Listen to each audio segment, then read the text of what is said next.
Salut à tout le monde. Voilà, comme vous savez, nous sommes une chaîne qui parlons d'immigration et tout. Merci pour bienvenue aux nouveaux, n'est-ce pas, sur la chaîne. Merci pour ceux qui partagent la vidéo, aux anciens qui sont là et qui like, n'est-ce pas, et qui permettent que la chaîne puisse grandir, n'est-ce pas. Merci à vous tous et bienvenue aux nouveaux, bienvenue à ceux qui nous découvrent, n'est-ce pas. Nous sommes une chaîne qui parlons d'immigration, mais pas uniquement d'immigration. J'aimerais le préciser parce que il y aura des moments où on va toucher un peu d'autres sujets, d'ordre social, d'ordre économique, d'ordre financier, n'est-ce pas? Certains sujets peut-être qui nous traversent l'esprit, n'est-ce pas? On pense, c'est un sujet sur lequel on pense, on débat de temps à autre, n'est-ce pas? On va essayer d'apporter un peu notre petit point de vue là-dessus et puis donner aussi des conseils là-dessus du mieux qu'on peut. Essayer un peu d'explorer aussi ça, peut-être se questionner aussi, n'est-ce pas, sur certains sujets, n'est-ce pas? Voilà que la jeunesse ou bien qu'on traverse, n'est-ce pas, au quotidien. Mais comme on a dit dans les langues, n'est-ce pas, de l'immigration, il y a des gens qui viendront aussi sur la chaîne qui pour partager un peu leur expérience. Donc restons connectés et à tout de suite pour le sujet du jour, n'est-ce pas. On va se retrouver juste après le générique.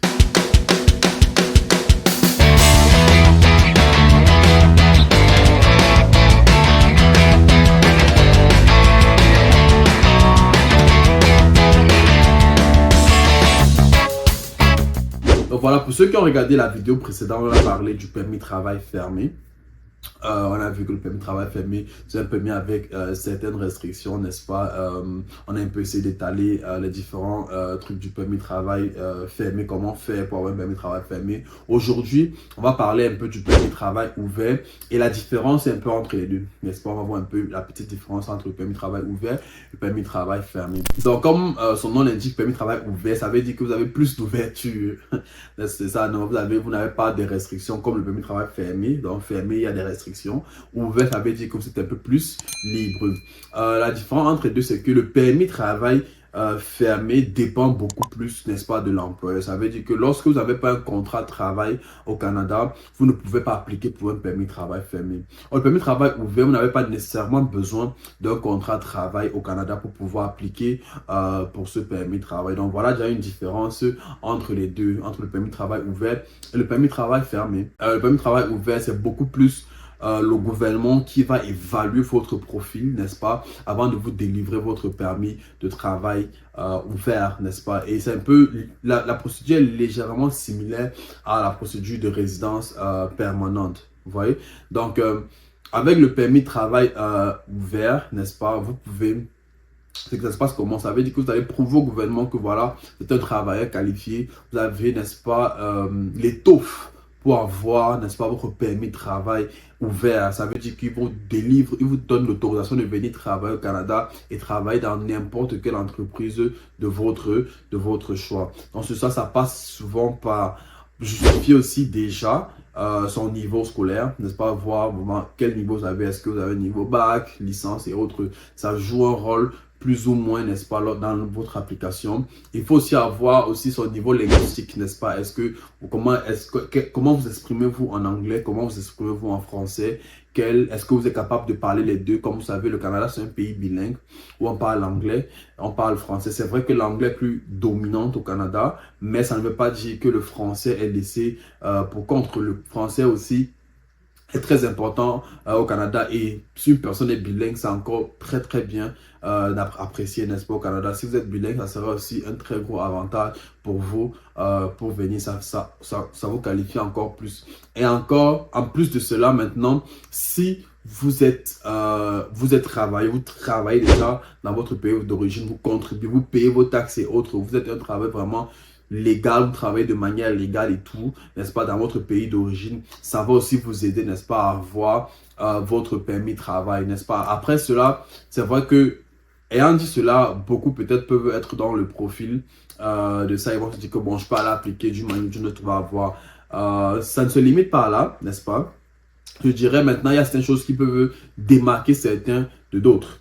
N'est-ce pas? Il y a certains critères qui peuvent démarquer parce que on va pas juste délivrer le permis de travail ouvert à tous ceux qui appliquent juste parce que vous avez une éducation vous êtes capable de parler le français ou l'anglais ou les deux, n'est-ce pas, et que vous avez un travail directement, on va vous donner le permis de travail. Non, c'est pas forcément comme ça. Il y a des critères que le gouvernement va regarder. Après, je ne traite pas la procédure des gens. Je travaille pas à l'immigration, donc je ne peux pas vous dire avec exactitude que voilà, c'est ça qu'il regarde, c'est ça qu'il ne regarde pas ça. Je vous parle juste de manière générale, en fonction de ma propre expérience, en fonction de ce que j'ai eu à voir, de ce que j'ai eu à lire, de ce que j'ai eu à comprendre, n'est-ce pas, sur ce sujet-là, et je partage cela, n'est-ce pas, avec vous.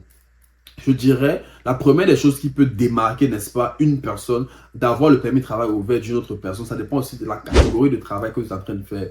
Parce que peut-être vous êtes en train de faire, je sais pas, un travail généraliste, n'est-ce pas, que peut-être il y a déjà beaucoup de main-d'œuvre dans ce domaine au Canada. Le Canada ne sera pas ouvert, n'est-ce pas, à vous passer avant peut-être une personne qui fait un travail spécialisé, n'est-ce pas, où on demande la main-d'œuvre. Vous voyez, donc parce qu'ils vont plus mettre l'accent sur des secteurs où il y a la pénurie de main-d'œuvre. Vous voyez, donc si une personne pratique déjà ce métier, fait ce métier à son pays d'origine, a l'éducation nécessaire, a la formation nécessaire, travaille dans ce domaine, il y a de grandes chances qu'il pourra passer avant vous qui faites un métier un peu plus commun où il n'y a pas de pénurie, au Canada. Donc voilà, déjà quelque chose qui peut vous démarquer les uns des autres. Maintenant, je ne peux pas commencer à lister peut-être tous les travaux ou bien tout type de travail, n'est-ce pas, où il y a la pénurie au Canada. Il va falloir peut-être que vous allez faire vos recherches. Je veux peut-être citer deux ou trois comme ça. Par exemple, la médecine. Vous voyez, il y a beaucoup de pénuries de médecins, que ce soit des infirmiers, que ce soit des médecins généralistes, que ce soit même des spécialistes. Et il y a d'une manière ou d'une autre un peu la pénurie au Canada pour les médecins. Peut-être aussi le coût de formation est un peu plus long et tout. Les critères aussi d'admissibilité sont un peu plus compliqués. Mais il y a la pénurie. Donc ça veut dire que si par exemple dans votre pays d'origine, vous êtes médecin, vous êtes infirmier, autre, il y a des chances que si vous appliquez, vous avez un peu, d'une manière ou d'une autre, certaines chances d'avoir aussi votre visa. Je prends encore un autre secteur, peut-être la construction, n'est-ce pas, le génie civil, bien mécanique et autres. Vous voyez, ce sont des métiers aussi qu'il n'y a pas beaucoup de Canadiens qui le font. Il n'y a pas beaucoup de travailleurs dans ce domaine-là au Canada. Donc, si vous faites cela, si vous travaillez dans le bâtiment, dans votre pays d'origine et que vous appliquez, il y a des chances aussi que votre dossier peut taper dans l'œil, n'est-ce pas, de l'immigration et tout, et que ça vous donne plus de points, n'est-ce pas, pour pouvoir avoir votre permis de travail. Donc, comme je dis aussi, je ne sais pas quelque chose que à 100%, si vous travaillez dans le bâtiment, 100% vous allez avoir votre permis de travail ouvert. Je ne suis pas en train de dire ça. Ce que je suis en train de dire, c'est que ça peut vous donner plus de chance. Relativement à une personne qui fait un travail, qui travaille dans un secteur un peu plus commun, n'est-ce pas, où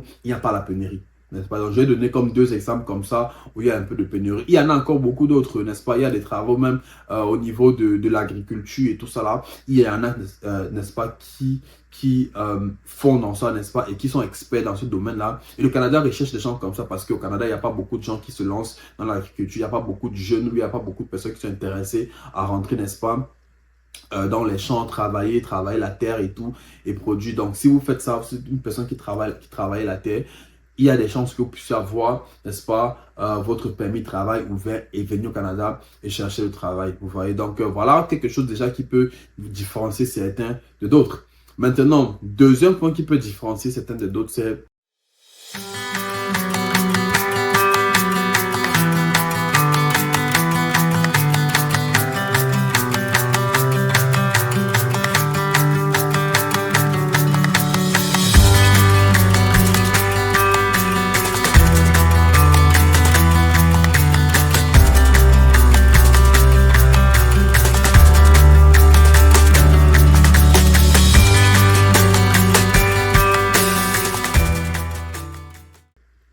la preuve de fond. Parce que la différence entre le permis de travail ouvert et le permis de travail fermé, c'est que le permis de travail ouvert fermé vient avec déjà la garantie d'avoir un emploi et d'avoir des revenus, n'est-ce pas, au niveau du Canada. Mais celui qui a un permis de travail ouvert, il n'y a aucune garantie qu'étant sur le territoire, il va trouver un travail. Il peut être au chômage pour un temps, peut-être pour un temps un peu long, n'est-ce pas? Donc, le gouvernement maintenant va essayer de voir. Bon, je parle pour le nom du gouvernement, hein, mais je suis en train de te donner une idée de manière générale, de manière logique, n'est-ce pas? De ce qui peut vous avantager plus ou moins. Vous voyez? Par exemple, vous venez là, vous n'avez pas une preuve de fonds solide, vous n'avez pas de l'argent.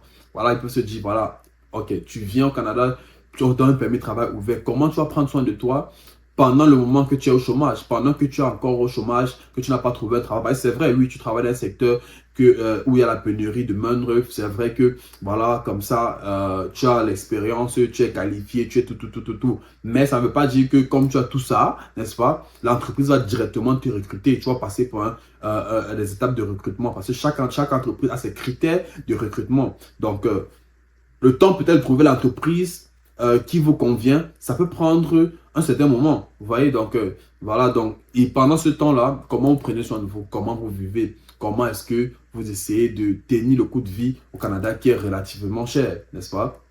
Voilà que vous montrez aussi que voilà, j'ai quand même des fonds alloués, j'ai de l'argent dans mon compte, j'ai des réserves de fonds, n'est-ce pas, qui peuvent me permettre de prendre soin de moi pendant le moment que je suis au chômage, pendant le moment où je n'ai pas encore trouvé le travail, jusqu'au moment où je trouve le travail. Donc, ce sont des choses comme ça aussi qui peuvent vous aider dans votre procédure, n'est-ce pas, lorsque vous essayez de faire, n'est-ce pas, les procédures d'immigration pour venir. Donc, voilà une deuxième chose qui peut dissocier une personne qui aura le permis de travail, une personne qui ne peut pas, qui ne peut pas, mais qui aura un peu moins de chance, n'est-ce pas, d'avoir le permis de travail. Si une personne a les preuves de fonds solides, n'est-ce pas, en plus de ça, il a encore l'expérience qu'il faut, dans le domaine qu'il faut, n'est-ce pas, il y a aussi un peu plus de chance pour cette personne, n'est-ce pas, d'avoir son permis de travail ouvert. Donc, on ne sera pas long aussi sur la vidéo. On va essayer de voir un peu la différence entre les deux. Le permis de travail ouvert et le permis de travail fermé. Comme j'ai dit, le permis de travail ouvert, n'est-ce pas, vous donne la possibilité de travailler n'importe où. Donc, ça veut dire que vous n'avez pas de restriction sur une entreprise spécifique où vous devez aller et bosser. Vous pouvez arriver au Canada, vous travaillez n'importe où. Si un travail ne vous plaît pas, vous laissez, vous allez postuler ailleurs, ainsi de suite. Parce que vous êtes ouvert à travailler n'importe où sur le territoire canadien. Vous pouvez postuler n'importe où. Vous avez une bonne offre ou bien une bonne opportunité. Vous postulez, vous allez travailler. Donc, c'est ça l'avantage vraiment du permis de travail, n'est-ce pas, ouvert. Vous voyez, donc c'est un peu ça l'avantage. Vous n'avez pas de restrictions de travail. N'importe où vous trouvez que voilà, le salaire est mieux, les conditions sont meilleures, vous partez appliquer là-bas, vous travaillez. Or, le permis de travail fermé, vous pouvez uniquement travailler avec l'entreprise qui vous a donné le contrat de travail. Ce contrat de travail qui vous a permis, n'est-ce pas, d'avoir votre permis de travail. Donc, si une entreprise a donné un contrat de travail et c'est avec ce contrat de travail que vous avez appliqué pour votre permis de travail, n'est-ce pas, on va vous donner un permis de travail fermé. Et ce permis de travail fermé signifie que vous allez uniquement travailler pour cette entreprise-là. L'entreprise qui a donné le contrat de travail, vous allez uniquement travailler pour eux jusqu'à ce que votre permis de travail s'expire, à moins que vous arrivez à changer de statut ou bien vous appliquez, vous faites un autre processus d'immigration, n'est-ce pas, sur le territoire canadien et vous changez de statut. Et là, donc, vous pourrez avoir une opportunité ou bien une possibilité de changer d'employeur ou bien de changer, n'est-ce pas, de travail. Mais d'une manière ou d'une autre, vous êtes un peu coincé. Je ne veux pas dire, bon, coincé, c'est peut-être un peu négatif, mais vous devez travailler pour cette personne-là durant la période de votre séjour, ou bien durant je ne veux pas dire la durée, c'est un peu comme tautologie, mais en fait, durant toute la longueur, n'est-ce pas, de votre permis de travail, vous devez travailler pour cet employeur-là. Voilà un peu l'avantage que le permis de travail ouvert a, que le permis de travail fermé n'a pas. Maintenant, le permis de travail fermé, l'avantage, comme on l'a dit dans la dernière vidéo, lorsque le plus dur, c'est souvent de trouver le travail. Lorsque vous avez votre travail au Canada, n'est-ce pas, il y a de grandes chances que vous aurez votre visa et que vous aurez votre permis de travail. Or, le permis de travail fermé, il va falloir vraiment prouver au gouvernement que voilà, je suis un travail qualifié, j'ai de l'expérience, j'ai la capacité de venir au Canada et aider de manière positive le Canada. Vous voyez, donc c'est un peu plus compliqué. Là, c'est toi et le gouvernement qui devez gérer. Or, le permis de travail fermé, c'est beaucoup plus toi et l'employeur. Vous voyez, donc tu dois prouver à l'employeur que tu es bon pour lui et il te recrute. Or, le permis de travail ouvert, tu dois prouver au gouvernement que tu es bon pour eux. Là, ils vont te recruter. Vous voyez, donc c'est un peu ça la différence entre le permis de travail ouvert et le permis de travail fermé. En plus, le permis de travail ouvert aussi, la preuve de fonds peut être plus... Bon, généralement, ils seront plus regardants sur la preuve de fonds au niveau du permis de travail ouvert que du permis de travail fermé. Pas pour dire que le permis de travail fermé, on ne va pas regarder la preuve de fonds, on va regarder. Mais ça ne sera pas pareil comme celui qui fait le permis de travail ouvert parce que celui qui fait le permis de travail ouvert, il arrive sans garantie d'avoir un emploi au Canada dès les premiers mois qu'il va commencer à vivre au Canada. Or, celui qui vient avec le permis de travail fermé, il a une garantie d'avoir le travail dès lors qu'il va entre au Canada. Dès le premier jour qu'il entre au Canada, il a déjà un contrat de travail. Donc, on ne sera pas trop regardant pour lui, pour la preuve de fond relativement à celui qui fait un permis de travail ouvert. Donc, voilà un peu ce que c'est que le permis de travail ouvert et la différence entre un permis de travail ouvert et un permis de travail fermé. Donc, j'espère que cette vidéo vous a plu, que ça vous a intéressé, que vous avez appris quelque chose, n'est-ce pas, de la vidéo, ce qui concerne aussi le permis de travail ouvert et fermé. Sur les prochaines vidéos, on parlera un peu plus de la résidence permanente. On a déjà parlé de la résidence permanente en ce qui concerne le processus, n'est-ce pas, le circuit éducatif scolaire. La prochaine vidéo, on parlera de la résidence permanente pour ceux qui postulent, n'est-ce pas, de leur pays d'origine et viennent en tant que travailleur qualifié au Canada. Donc, sur ce, je dis à bientôt, n'est-ce pas, pour la prochaine vidéo. Restons connectés, likons, partageons les vidéos, n'est-ce pas, et voilà, laissez les commentaires. Donc, sur ce, je vous dis à la prochaine pour une nouvelle vidéo.